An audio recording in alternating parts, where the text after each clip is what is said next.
തലാലിൻ്റെ കുടുംബം ഈ ഈ ദിയാധനം മേടിച്ച് ഈ കേസിൽ നിന്ന് ഒഴിവാക്കി തരാം എന്ന് പറയുന്ന ഘട്ടത്തിൽ കേരളത്തിൽ നിന്നുള്ള ചില മലയാളികൾ, കുത്തിത്തിരിപ്പിൻ്റെ അങ്ങേയറ്റം ഡിഗ്രി എടുത്തിട്ടുള്ള ചില മലയാളികൾ തലാലിൻ്റെ സഹോദരൻ്റെ ഫേസ്ബുക്ക് പേജിലും ഈ യമനിലുള്ള ഹൂത്തി തീവ്രവാദികളുടെയുമായിട്ട് സോഷ്യൽ മീഡിയ വഴി കോൺടാക്ട് ചെയ്തിട്ട് അറബിയിൽ ഇവിടെ നിന്ന് മെസ്സേജ് അയക്കുകയാണ്, നിങ്ങളുടെ സഹോദരൻ്റെ രക്തത്തിന് നിങ്ങൾ പകരം ചെയ്യണം, നിങ്ങൾ അത് ദിയാദനം വാങ്ങിച്ചിട്ട് അവരെ മോചിപ്പിച്ച് കൊടുക്കരുത്, ഇവിടെ വലിയ ആഘോഷമാണെന്ന് പറഞ്ഞ് ഇവിടെ പലരും പോസ്റ്റ് ചെയ്ത വാർത്തകളും അവരുടെ പോസ്റ്റുകളുമൊക്കെ അറബിയിലേക്ക് ട്രാൻസ്ലേറ്റ് ചെയ്തിട്ട് അയച്ചു കൊടുക്കുന്ന ചില ബിരുദന്മാരും നമുക്കിടയിലുണ്ട്. അതായത് കുത്തിത്തിരിപ്പിൽ ഡിഗ്രി എടുത്തിട്ടുള്ള ചില ആളുകൾ.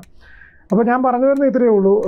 നിമിഷപ്രിയയുടെ മോചനവുമായി ബന്ധപ്പെട്ട് ഇപ്പോൾ നിലവിലെ സാഹചര്യത്തിൽ ആശങ്കകൾ മാറി എന്ന് നമുക്ക് പറയാൻ പറ്റില്ല. ആശങ്കകൾ എപ്പോഴും നിലനിൽക്കുകയാണ്. അതിൻ്റെ പ്രധാന കാരണം ഞാൻ ഈ പറഞ്ഞതാണ്. അത് ചിലപ്പോൾ നമ്മളെ അറിയിക്കാതെ അത് നടത്തിക്കൂടായികയില്ല. കൂടുതൽ വാർത്തകളും വിശേഷങ്ങളും നിങ്ങളിലേക്ക് എത്താൻ ABC മലയാളം സബ്സ്ക്രൈബ് ചെയ്യുക, ബെൽബട്ടനും അമർത്തുക.